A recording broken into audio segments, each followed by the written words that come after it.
সকাল সকাল বর এসে বললো আজকের আমি লাঞ্চ নিয়ে যাব না অফিসে, তুমি আমি একটু ছাতু করে দাও, আমি বেরিয়ে যাব। তা ওকে একটু ছাতু করে দিলাম, ও বেরিয়ে গেল, লাঞ্চ নিয়ে গেল না। এদিকে চিংড়ি নিয়ে এসছে, কালকে রান্নার পরে চিংড়ি নিয়ে এসছে, জ্যান্ত চিংড়ি। তা আর করতে ভালো লাগে, তা ফ্রিজে ঢুকিয়ে রেখেছিলাম, তা আজকে বের করে এটা করব। আর এদিকে ডিম টোস্ট করছিলাম, আর চিংড়িটা হালকা ফ্রাই করে নেব। চিংড়ি বেশি ভাজলে ভালো লাগে না, না তো হালকা ভেজে তুলে নিলাম। আর এদিকে কড়াই তেল, পেঁয়াজ, পাঁচফোড়ন, আলু দিয়ে একটু ভাজা ভাজা করব।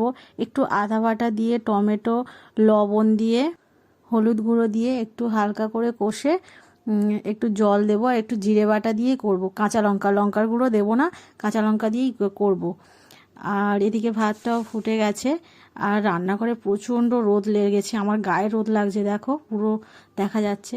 আর ঝিঙেটা একটু ফেলে দিলাম ফুটে আসতে তরকারিটা, আর চিংড়িটাও দিয়ে দিলাম। চিংড়ি, ঝিঙে, আলু, জিরে বাটা দিয়ে ঝোল কার কার ভালো লাগে বলো, আমার তো খুব ভালো লাগে। তরকারিটা হচ্ছে হোক, আর এদিকে বিস্কিট শেষ হয়ে গেছিলো, বিস্কিটগুলো ভরে রাখছিলাম। আর দেখলাম একটা ভাঙা, সেটা খেয়ে নিলাম। আর বিস্কিটের কুড়োটা দেখো, যেই দেখবে সেই হাসবে। আর এদিকে কুমড়ো দিয়ে, উচ্ছে দিয়ে, পেঁয়াজ দিয়ে একটু ভাজা করব। আর এদিকে ভাত হয়ে এসছে। আর তরকারিটা একটা কাঁচা লঙ্কা দিলাম। এত রোদ লাগছে গায়ে, রান্না করা যাচ্ছে না, প্রচণ্ড গায়ে রোদ লাগছে। আর এদিকে উচ্ছে দিয়ে, কুমড়ো দিয়ে একটা ভাজা করব।